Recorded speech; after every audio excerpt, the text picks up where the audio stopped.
luar biasa. Shalom. Nih biasanya kalau masuk tahun baru begitu tuh ya, kita ini orang-orang Kristen ini termakan oleh perkataan apa? Tahun baru lebih susah, lebih sulit, kayak gitu tuh. Kadang-kadang kita termakan kayak begitu. Walaupun harusnya kita sadar, kita ngerti betul tentang apa? Bahwa janji Tuhan yang Bapa berikan kepada kita akan menyertai kita kapanpun juga. Dalam keadaan apapun juga. Tapi hari ini, kalau kita mau belajar sungguh-sungguh mengerti rencana Bapa dan menikmati tahun penuaian mujizat tadi, engkau harus lakukan ini. Yang pertama, Mika pasal yang keempat, ayat yang kelima. Kitab Mika pasal yang keempat, ayat yang kelima. Ayo buka firman Tuhan ini. Mika pasal yang keempat, ayat yang kelima.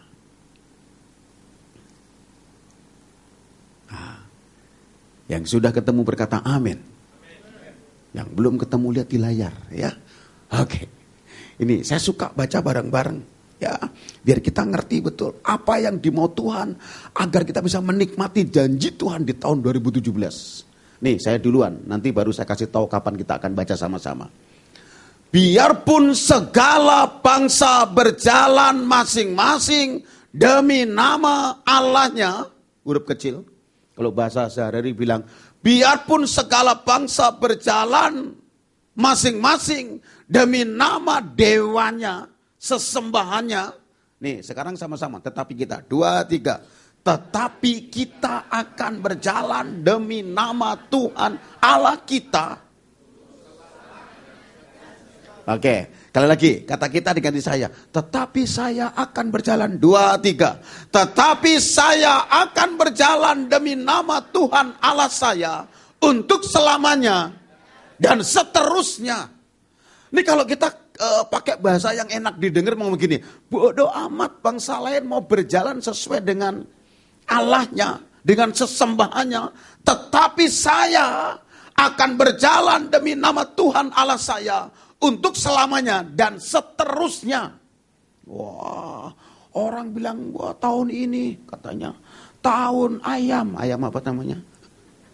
Ayam berkokok. Orang bilang tahun ayam emas, ayam api. Terserah. Yang penting saya suka ayam goreng. Orang mau bilang apa saja tentang hal itu. Yang jelas buat kita, saya akan berjalan demi nama Tuhan Allah saya untuk selamanya dan seterusnya. Artinya, kalau engkau ingin menikmati berkat Tuhan di tahun ini, yang pertama, dengar sini, jangan ada padamu Allah lain di hadapanku, kata Tuhan. Nah, ini nih. Ini dia nih. Tanggal 28 nanti hari apa ya? Hari Sabtu, betul ya. Tanggal 28, Imlek. Dulu pertama kali saya khotbah di tempat ini, saya bahas tentang Imlek. Kok pas ya, tahun lalu juga Imlek juga tuh saya khotbah di sini. Ya, tahun-tahun awal. Saya bilang jemaat, Pak Ari boleh nggak melayani Imlek? Boleh, orang baik kok. Hah? Sebelum malam Imlek, ngumpul bareng-bareng sama keluarga. Bagus gak itu? Yang nggak pernah ketemu sepanjang tahun. Tiba-tiba malam Imlek itu kumpul bareng-bareng. Bagus gak? Bagus. Ngumpul bareng, makan-makan. Apalagi ngundang saya. Wih bagus banget. Bagus. Hormat sama orang tua. Bagus. Alkitab juga menulis kok. Kalau kamu pengen panjang umur dan bahagia, hormati orang tuamu. Itu bagus. Nah ada hal yang tidak bagus. Gitu ya. Pergi ke kuburan. Nah itu yang sudah gak boleh. Oh ngapain? Nengokin Pak, nengokin. Nengok siapa? Kuburan. Nengok doang, lihat oh masih ada kuburannya, nggak apa-apa. Tapi kalau sudah doa-doa di sana, nah itu dia Allah lain. Doa-doa gitu ya, sambil ngobrol sambil meninggal. Coba bayangkan, Kong kita datang semua nih katanya. Nih cucu yang baru, Kong belum ada waktu itu. Nih, Kong sudah nggak ada waktu itu. Nih cucu baru nih Kong. Kalau dari kuburan bisa jawab, lari nggak kira-kira orang itu? Oh iya mana? Jangan ada padamu Allah lain di hadapanku, kata Tuhan. Tuh, ini banyak orang Kristen ya, masih kayak gitu loh. Masih punya Allah lain. Ini sekarang saya tanya deh, apa Allah lain itu apa sih? Yang dimaksud Allah lain itu apa? Ayo kelompok A. Pas. Kelompok B. Pas. Kelompok C. Dilempar. Ayo apa Allah lain itu? Coba kita tahu nih. Selama ini kita terjebak gak ya? Atau selama ini kita masih terikat gak ya dengan Allah lain itu? Kalau kita tahu arti Allah lain itu, jangan-jangan kita masih terikat. Ya apa Allah lain? Hobi. Ya apalagi? Apalagi selain hobi? Kalau nggak ada yang jawab saya gini terus. Pekerjaan? Ya, pekerjaan. Nanti saya jelasin ya. Oke, hobi, pekerjaan. Siapa lagi? Uang. Iya. Waduh, uang. Bener. Apalagi? Kekuasaan. Apalagi? Kelemah lembutan. Bukan. Nih ya, kalau disimpulkan tadi ya, jawaban-jawaban tadi ngomong gini. Segala sesuatu yang kau kasihi melebihi kasihmu kepada Tuhan. Berhala. Segala sesuatu yang kau kasihi melebihi kasihmu kepada Bapa. Berhala. Bisa uang tadi. Bisa pekerjaan. Kerja terus. Saya punya tetangga kerja nih, pulang subuh terus. Pulang subuh. Jam 8 dia berangkat lagi. Pulang lagi subuh lagi. Kenapa saya tahu dia pulang subuh? Pas saya doa pagi, dia baru ketok-ketok pintu tuh, depan rumah saya. Ya ampun. Minggu tidur seharian. Padahal Kristen loh dia. Pak, gereja Pak. Dengar baik. Segala sesuatu yang kau kasihi melebihi kasihmu kepada Tuhan. Berhala. Engkau ini berdoa nih, Engkau berharap kepada orang lain. Pengharapanmu kepada orang melebihi pengharapanmu kepada Tuhan. Berhala. Terkutuklah orang yang mengandalkan manusia. Doanya sih kepada Tuhan. Tapi berharapnya kepada manusia. Berhala. Waduh, bahkan Bapa Tuhan ngomong gini, aku ini adalah Allah yang cemburu. Peristiwa apa? Peristiwa ketika Bapa Tuhan marah terhadap orang-orang Israel. Ayo buka Keluaran pasal yang ke-20. Mika dikasih batas ya, nanti saya akan balik ke sana. Keluaran pasal 20 ayat 1. Keluaran pasal 20. Keluaran pasal 20. Masih bicara tentang poin yang pertama. Poin yang pertama. Yaitu apa? Jangan ada padamu Allah lain di hadapanku. Keluaran pasal yang ke-20 ayat yang pertama. Lalu Allah mengucapkan segala firman ini. Dengerin lagi. Akulah Tuhan Allahmu yang membawa engkau keluar dari tanah Mesir. Dari tempat perbudakan. Ayat 3, dengerin. Jangan ada, sama-sama, 2, 3. Padamu. Huruf besar atau kecil? Tuh. Jangan ada padamu Allah lain. Ayat 4, dengerin. Wah ini ngeri banget nih. Jangan membuat bagimu patung yang menyerupai apapun. Wow. Yang sungguh-sungguh ngerti itu ya, pantang loh buat patung itu. Musyrik katanya. Haram. Jangan membuat patung yang menyerupai apapun yang ada di langit di atas, atau yang ada di bumi di bawah, atau yang ada di dalam air di bawah bumi. Semuanya nggak boleh. Lanjut ayat 5. Jangan sujud menyembah kepadanya atau beribadah kepadanya. Sebab aku Tuhan Allahmu adalah Allah yang cemburu. Tuh. Cemburuan loh Tuhan. Kenapa? Karena dia sudah menyelamatkan kita. Amin. Kita di sini semua sudah sadar bahwa kita sudah ditebus oleh darah Yesus, amin. Bapa cemburu. Cemburu. Mana tadi? Yang membalaskan kesalahan Bapa kepada anak-anaknya, kepada keturunan yang keberapa nih? Ketiga dan keempat. Makanya orang Yahudi ya punya anak paling banyak 4. Paling banyak 4. Mungkin berdasarkan ini, mungkin. Itu orang Yahudi di Yerusalem itu ya. Aduh, penduduknya udah hampir kalah dengan orang-orang Palestina.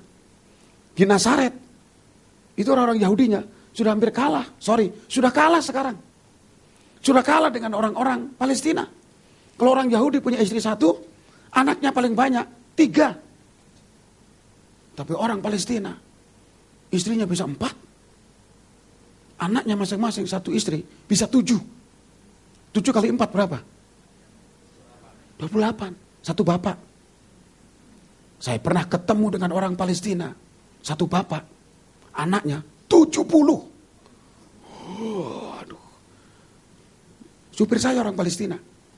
Saya tanya ngobrol-ngobrol. Anak keberapa? Anak keberapa ya, dia bilang gitu.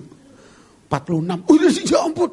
Serius. 46. Masih ada adik-adik saya bawa banyak banget katanya. 30-an. Ya ampun. Orang Palestina banyak penduduknya. Dan mereka punya program nih 5 tahun lagi. Kata mereka mau menguasai Israel dengan jumlah penduduk. Waduh. Akan membalaskan kesalahan kepada anak-anaknya, kepada keturunan yang ketiga dan keempat dari orang-orang yang membenci aku, kata Tuhan. Jadi yang pertama, jangan ada padamu Allah lain. Ini ceritanya gini. Kenapa sampai orang-orang Israel itu mau dan mengikuti Allah lain? Karena pada saat mereka keluar dari Mesir, berapa orang jumlahnya? Dulu saya pernah khotbah deh kayaknya. Berapa orang jumlahnya yang keluar dari tanah Mesir dipimpin oleh Musa? Berapa orang? Kalau nggak ada yang jawab saya gini terus. Berapa orang? 600.000 laki-laki dewasa. 600.000 laki-laki dewasa. Tambah istri sama anak-anak, sekitar 2 juta orang. Dipimpin oleh Musa keluar dari Mesir. Musa saya bilang, tour leader yang handal. Tour leader yang luar biasa. Membawa 2 juta orang keluar dari Mesir. Tidak ada yang tercecer satupun. Bulan November saya bawa rombongan 87 orang ke Israel. 87. Tercecer Pak. Weh, ada. 2 orang tercecer coba. 2 orang ini keluar dari pesawat Emirates di Dubai. Keluar kan, kita jalan. Terus saya ambil satu tempat untuk ngumpul, tempat yang agak luas. Ngumpul. Saya bilang gitu. Ngapain Pak Pendeta? Kita hitung dulu ya. Kita hitung, kita punya waktu 2 jam transit di sini. Kita akan menuju ke pintu yang akan membawa kita terbang ke Kairo. Saya hitung. Kurang 2, saya bilang. Saya hitung lagi. Tunggu sebentar ya, jangan bergerak, saya bilang gitu ya. Saya hitung pakai ceker. Kurang 2, ya ampun. Saya bilang, Bapak Ibu maaf ya, kurang 2 orang. Kok bisa kurang 2 orang Pak Ari? Nih lihat nih, kita berangkat 87. Ini cuma 85 dengan saya. Hah? Saya hitung, Bapak Ibu ada yang kenal gak? Karena ini baru pertama kali loh, baru terbang, belum ada yang kenal kiri kanan loh. Belum ada yang kenal, kecuali keluarga. Coba lihat keluarganya masing-masing. Ada semua. Puji Tuhan ada Pak Ari. Istrinya masing-masing ada. Ada Pak Ari katanya. Semua ada Pak Pendeta ada. Oke, siapa ya? Saya lihat jadwal. Oh ini nih, 2 orang ini nih. Oke tunggu, saya masuk ke pesawat lagi. Saya lari lagi. Saya pikir dia ketiduran gitu ya. Saya cari lagi. Udah kosong pesawatnya. Ya ampun, saya buka-buka itu, kursi. Saya pikir dia jatuh gitu kan. Selimut, saya bongkar semua. Gak ada, waduh. Kemana orang ini? Terus saya tanya. Tadi waktu masuk pesawat, saya hitung di pesawat itu. 87. Jadi kalau masuk itu kan, hitung lagi tuh. Hitung lagi. 87. Kenapa keluar dari 85? Kemana ini?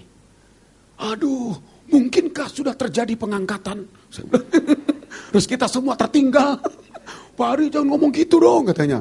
Oke, terus saya bilang gini, saya dek, wah hilang nih. Akhirnya saya buka handphone saya hubungin tuh nomor teleponnya. Semoga dia buka. Wah, tek. Nada sambung. Oh, puji Tuhan. Langsung dia angkat. Bapak ada di mana? Saya di bandara, Pak. Saya juga di bandara ini, saya bilang. Di posisi apa? Di mana ini ya? Oke, Bapak jangan berjalan, jangan bergerak kemana-mana. Ngapain, Pak? Mau ditangkap? Bukan. Semakin Bapak bergerak, semakin jauh nanti. Diam di situ. Diam. Bapak sekarang lihat. Bapak lihat pintu gak? Lihat. Coba baca, pintu berapa itu? Pintu A17, kata dia. Bapak berhenti di sana. Jangan bergerak. Saya yang bergerak ke sana. Di pintu A17, kami turun di terminal B. Dia bisa sampai ke A. Wah, itu jauh banget itu. Waduh, Bapak Ibu tenang di sini ya. Jangan kemana-mana, saya bilang. Pak Pendeta mau kemana? Nyusul dia yang hilang. Jangan kemana-mana. Terus saya akan kembali setelah pesan-pesan berikut ini. Saya lari. Saya lari. Ternyata ketemu dengan dia di A17 itu. Waktu saya lari, saya ketemu dia. Saya pasang muka marah. Dia marah duluan. Pak Pendeta, kenapa Bapak hilang? Loh, kok saya yang hilang?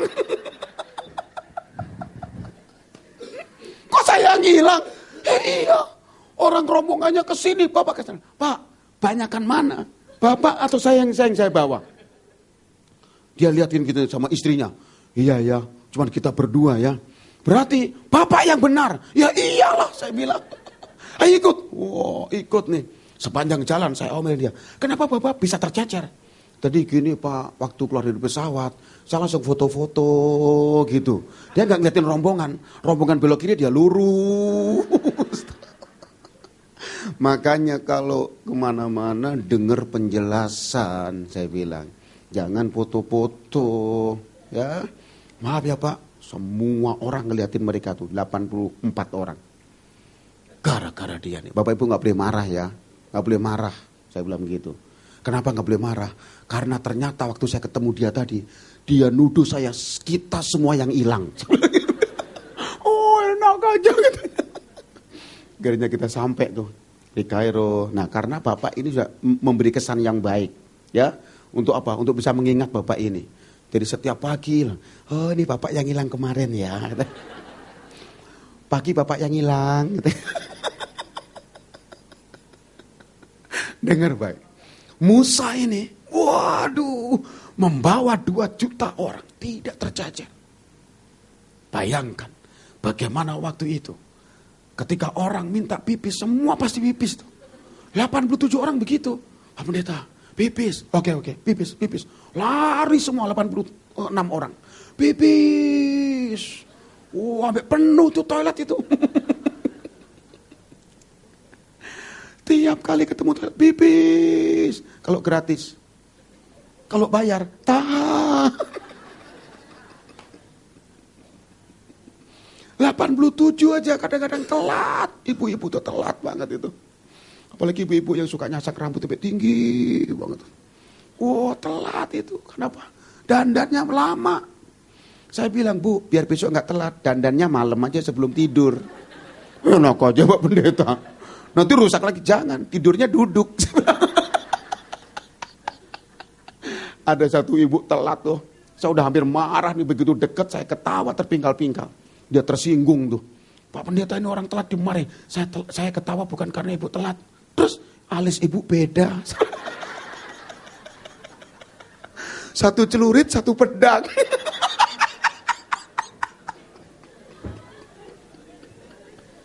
Pak Pendeta sih katanya suruh buru-buru.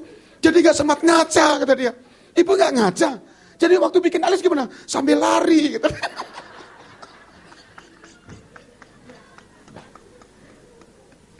Jangan ada padamu Allah lain. Tuh, Musa bawa 2 juta orang. Hebat itu. Luar biasa. Sampai di tanah Midian. Lalu Musa ngomong sama Harun. Siapa Harun ini? Siapanya Musa? Adik apa kakak? Kakak ya. Kakak. Dia ngomong, Bang, tunggu sini ya Bang ya. Pakai bahasa sehari-hari ini. Emang mau kemana Dek? Mau naik nih ke puncak. Kemana? Puncak yang paling tinggi. Tuh kelihatan tuh puncaknya. Mau ngapain? Mau doa sama Tuhan di sana, ngobrol lah. Kita mau berbuat apa nih? Kita mau lakukan apa lagi nih? Masuk kita di sini terus, mau ngobrol lah katanya. Ya, kenapa nggak bisa ngobrolnya di sini aja? Enggak. Kenapa? Terganggu lah. Orang lagi doa, datang orang laporan, sandalnya hilang, gitu tuh. Datang orang katanya, jubahnya diambil orang lain. Udahlah abang di sinilah, saya naik. Jangan lama-lama. Tergantung, kata Musa mungkin.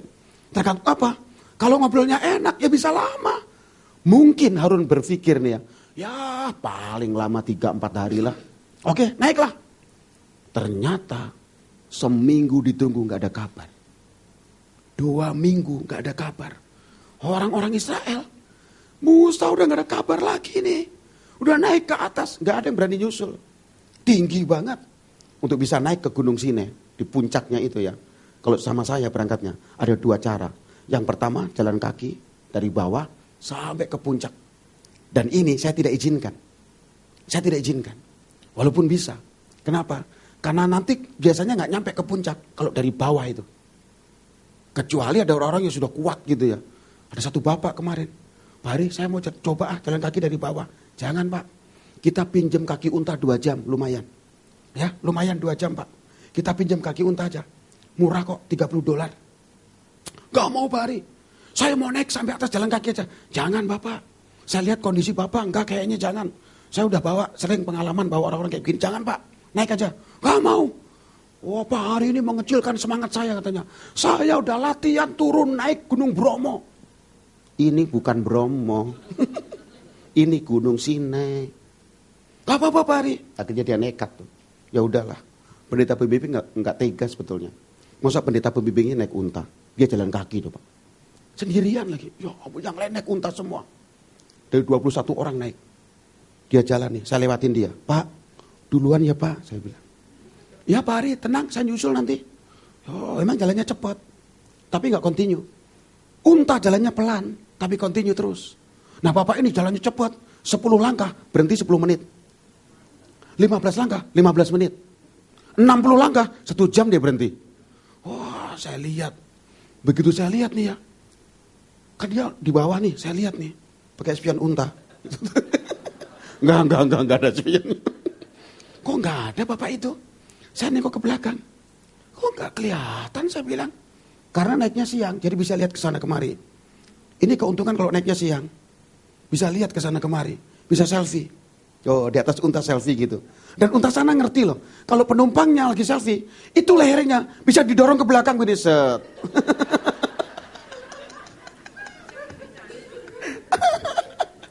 Bisa loh. Terus kiri kanan kan bukan jurang sih, tapi tempat yang agak dalam gitu kan. Nah kadang-kadang untanya kan lehernya panjang. Ya kan? Kadang-kadang kan untanya kayaknya mengarahnya ke sana gitu. Padahal enggak. Itu hanya lehernya doang. Kaki tetap di sini. Tapi ibu-ibu, unta jangan ke kanan, unta. Ya ampun, unta bandel banget sih, unta.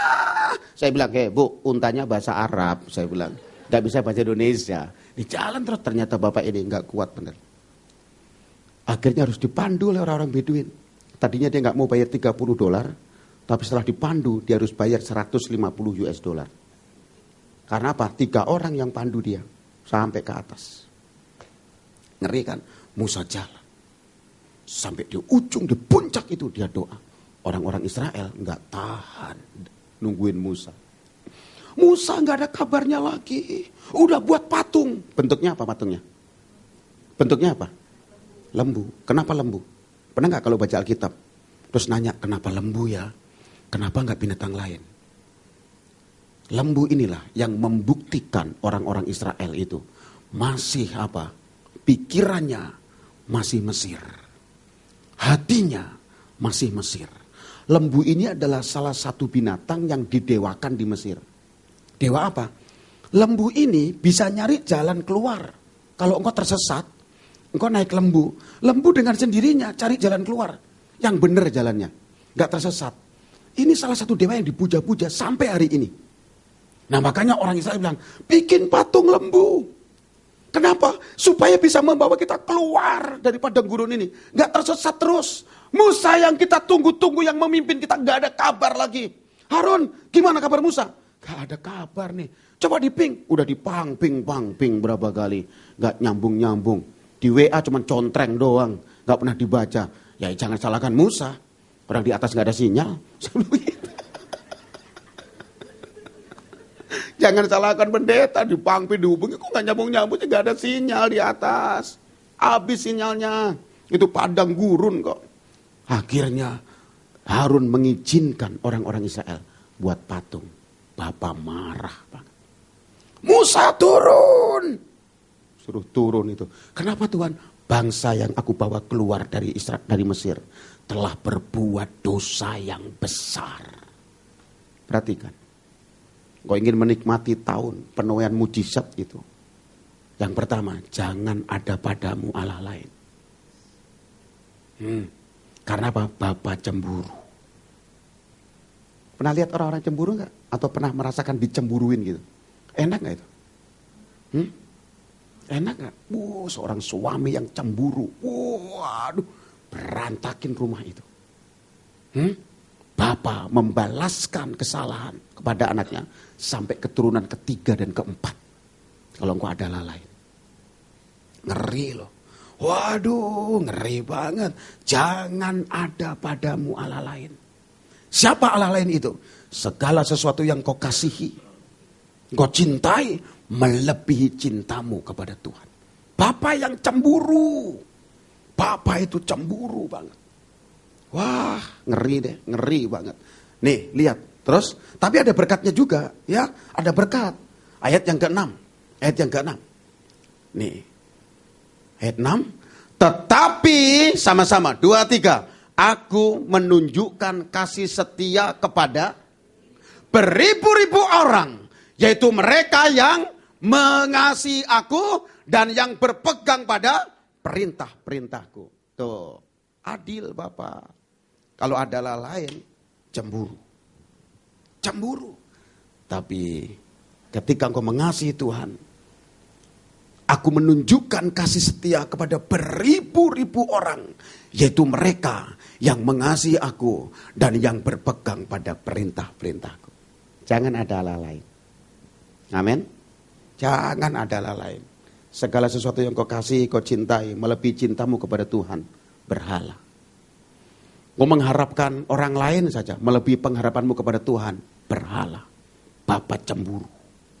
Wah, kalau sudah cemburu kayak begini, udah ngeri banget. Ngeri. Ya, ngeri banget. Jadi itu yang pertama. Jangan ada padamu Allah lain. Yang kedua, Mika pasal yang keempat, ayat yang kedua. Mika pasal yang keempat, ayat yang kedua. Haleluya.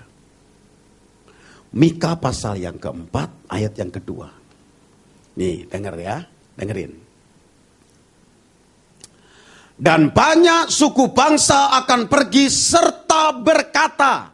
Sama-sama, mari, 2, 3. Mari kita naik ke gunung Tuhan, ke rumah Allah Yakub, supaya ia mengajarkan kita tentang jalan-jalannya, dan supaya kita berjalan menempuhnya. Sebab dari Sion akan keluar pengajaran dan firman Tuhan dari Yerusalem. Saya mau garis bawahi kata mari.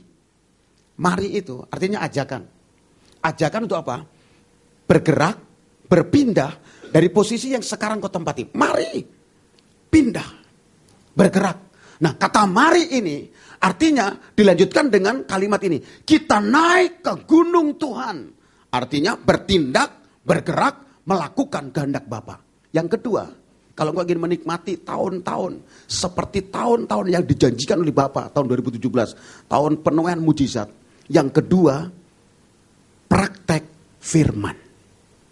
Sama-sama bilang, praktek firman. 2, 3. 2, 3. Praktek firman aja. Jangan ada padamu Allah lain. Praktek firman.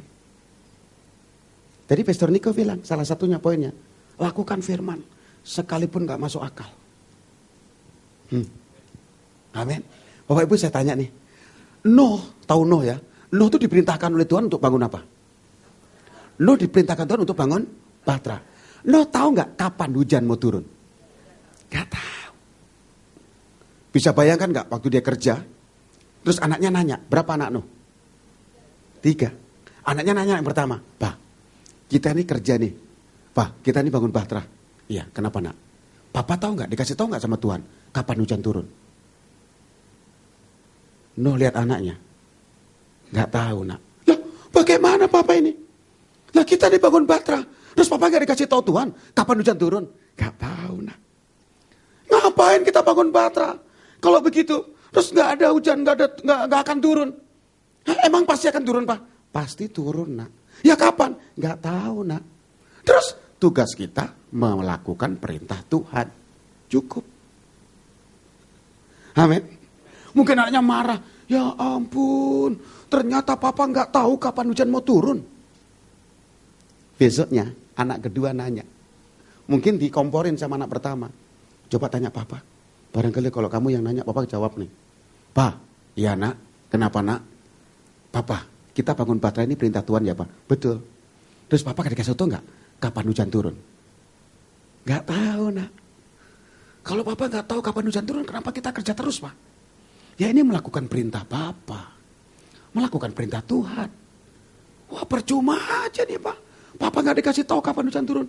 Bisa bertahun-tahun ini kita bangun Batra. Tugas kita melakukan firman. Jalan anaknya. Besoknya anak ketiga nanya lagi. Mungkin dikomporin yang dua itu. Papanya lagi kerja, anaknya datang yang terakhir, anak paling kecil. Pak, kenapa? Mau nanya juga kayak kakakmu kemarin. Kapan hujan mau turun? Jawaban papa tetap nggak tahu. Papa ini gimana sih? Kita kerja terus, papa enak kerja bagian dalam. Saya bagian luar. Terus apa enaknya bagian dalam? Papa nggak dengar orang-orang kampung sini ngomong, kita ini keluarga gila. Keluarga gila bangun Batra udah nggak jelas. Di atas bukit. Aduh. Nah, papa hanya melakukan perintah Tuhan. Terus papa nggak tahu kapan hujan turun? Nggak tahu nak. Kita melakukan perintah Tuhan. Aduh papa, gimana sih pak? Nah dengar sini. Apa papa? Jangan banyak ngomong. Amin. Jangan banyak protes sama Tuhan. Lakukan perintah Tuhan. Sekalipun kau nggak tahu kapan jawaban doamu itu. Yang jelas engkau tetap berdoa. Amin. Kita doa terus nih. Terus anak protes, Pak. Kita kayaknya doa sudah 3 bulan deh Pak. Tapi tetap belum ada jalan keluar. Tenang nak. Emang papa gak dikasih tahu sama Tuhan kapan doanya dijawab? Enggak. Terus tugas kita doa. Amin. Ini yang Tuhan mau. Kau lakukan bagianmu aja. Lakukan perintahmu. Maka Bapa yang akan melakukan bagiannya atas hidupmu. Abraham tahu nggak di mana tanah Kanaan itu? Halo? Abraham tahu nggak waktu Allah perintahkan, Abraham keluar kamu dari negerimu ke tanah yang aku akan berikan kepadamu, Kanaan. Jalan dia. Walaupun dia nggak tahu loh. Dia keluar sama siapa? Sama istrinya. Sama siapa lagi? Abraham, istrinya, sama siapa lagi? Lot. Siapa Lot itu? Ponakannya. Terus sama siapa lagi? Ayo, baca Alkitabnya jelas nggak? Hah? Abraham, istrinya, ponakannya, sama siapa lagi? Orang-orangnya. Siapa itu? Budaknya nanti ketemunya di sana, di Mesir. Budaknya nanti, pada saat dia keluar itu, murni loh. Keluarga aja. Abraham, istrinya, Lot, satu lagi. Istrinya Lot belum. Lot belum beristri. Ayo, pelan-pelan kalau baca Alkitab. Abraham, istrinya, Lot sama bapaknya Abraham. Siapa namanya? Bapak Abraham. Namanya Terah. Loh kok Terah? Karena Terah ini sok tahu. Dengar baik. Dia nggak dapat visi Tuhan. Dengar ya. Dia nggak dapat petunjuk dari Tuhan. Tapi dia ngomong sama anaknya. Abraham mau kemana nih? Mau ke Kanaan Pak. Disuruh Tuhan. Tahu nggak Kanaan? Nggak tahu. Papa tahu. Udah semua beres-beres. Papa yang tuntun jalan. Abraham dipimpin oleh orang yang tidak dapat visi dari Tuhan. Hancur. Dia jalan. Sampai di kota yang pertama Haran namanya. Diem di sana 2 tahun. Bapak nggak ngomong apa-apa. Kenapa? Kenapa kamu dipimpin oleh orang yang tidak dapat visi dari aku? Setelah Terah meninggal, baru Tuhan ngomong lagi. Jalan. Kemana Tuhan? Kanaan. Jalan dia. Gak tahu pokoknya jalan aja. Dia gak bawa GPS lagi waktu itu. Kemana arahnya? Bapak Ibu pernah bayangkan, tetangga-tetangga nanya, Pak Abraham mau kemana? Kanaan. Di mana Kanaan? Saya pun gak tahu. Tadi pagi saya keluar. Nah tetangga saya nanya, pagi Pak Pendeta, mau kemana nih Pak? Bon Sirih. Tuh tahu kan? Jelas. Coba kalau saya, kemana Pak Pendeta? Terserah Tuhan. Pendeta lagi kemana sih? Abraham, Nuh hanya melakukan firman. Amin. Hanya melakukan firman. Bapa yang melakukan bagiannya kepada kita. Kau pengen menikmati tahun penuaian mujizat, lakukan firman. Dan jangan banyak protes sama Tuhan. Jangan banyak diskusi sama Tuhan, ngobrol yang gak jelas. Lakukan firman saja. Yang ketiga, yang terakhir. Ya, ayat 3. Ayat 3. Ayat 3. Ia akan menjadi hakim antara banyak bangsa. Dan akan menjadi wasit bagi suku-suku bangsa yang besar. Sampai ke tempat yang jauh. Mereka akan menempa pedang-pedangnya menjadi mata bajak. Dan tombak-tombaknya menjadi pisau pemangkas. Bangsa tidak akan lagi mengangkat pedang terhadap bangsa. Dan sama-sama mereka tidak akan. 2, 3. Mereka tidak akan. Artinya dari ayat ini kalau disimpulkan. Mulai hidup rukun dengan orang-orang di sekitar. Praktekkan firman. Jangan ada padamu Allah lain. Yang ketiga, hidup rukun dengan orang-orang di sekitar. Kalau engkau ingin lihat perubahan di sekitarmu, perubahan itu dimulai dari siapa? Diri sendiri. Diri sendiri. Hari Jumat, saya khotbah di Cikarang. Khotbah di Cikarang. Jemaat, itu ada yang tinggal di Cikarang. Dia lihat status saya. Ya, ini kadang-kadang kalau nulis status gitu tuh ya. Jadi orang tahu semua kemana nih arahnya gitu ya. Atau kalau kita punya Facebook nih. Kemanapun kita berada, ketahuan kita sedang di mana. Selama di sana ada internet itu. Ini mungkin nanti yang dipakai. Pengenapan kitab Wahyu. Engkau tidak bisa sembunyi dari antikris itu. Ngerti nggak? Karena dimanapun kita berada, orang tahu, Pak Ari lagi di Cikarang ya. Kau tahu? Itu lihat Facebooknya. Berada di Cikarang katanya. Oh, iya. Ngapain Pak? Ya khotbah saya bilang. Jam berapa? 12 sampai jam 1. Habis itu kemana? Pulang Depok. Ngobrol Pak. Boleh? Saya bilang gitu. Jam 2 ya? Saya bilang gitu. Oke. Jam 2 saya lihat di WA. Sudah dikasih lokasinya. Pak kita ketemuan di sini Pak. Saya sudah nunggu nih. Wah dari 1:30 kamu udah nunggu ya. Meluncur saya. Ketemu sama dia. Laki-laki. Ya jadi aman ya. Kalau laki-laki sama laki-laki aman. Gitu ya. Sendirian nih. Saya tanya. Berdua kan sama bapak. Oh iya maksudnya kamu sendirian. Saya bilang. Saya sih gak sendiri. Ada sopir saya bilang. Oh gitu. Jadi bapak berdua dong di mobil. Iya ya. Terus gimana nih? Pak. Ada waktu banyak gak? Sedikit saya bilang. 45 menit. Ya. Mepet banget. Aduh gimana ya Pak Arya. Terus masalahnya apa? Saya ini semalam habis berantem sama mertua. Hah? Berantem sama mertua? Ya ampun. Memang Pak. Kadang-kadang mertua ikut campur terus ya Pak ya. Aduh. Dari mulai sejak nikah Pak. Saya bilang gini deh.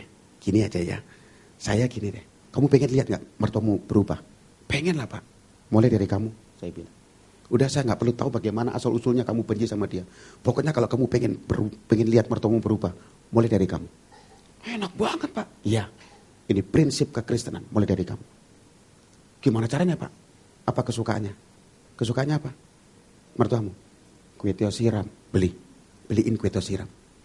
Ya. Punya uang gak? Gak punya. Gak usah beli. Malu-maluin. Punya Pak Ari. Beliin. Ngobrol nanti. Bawain kue tio siram. Dah. Untuk kalau dia curiga. Biarin kalau dia curiga. Kadang-kadang gitu ya. Kalau orang udah kepahitan nih. Tumben nih ngasih kue tio siram. Dalam rangka apa nih? Racun nggak? Racun nggak? Makan bareng kalau makan bareng, ya mulai berubah. Nanti kalau dia diem aja gimana Pak? Kasih aja. Ma, kesukaan mama nih, kita siram. Kalau dia diem Pak, kasih lagi. Ma, kita siram nih. Kalau dia diem, siram. Jangan.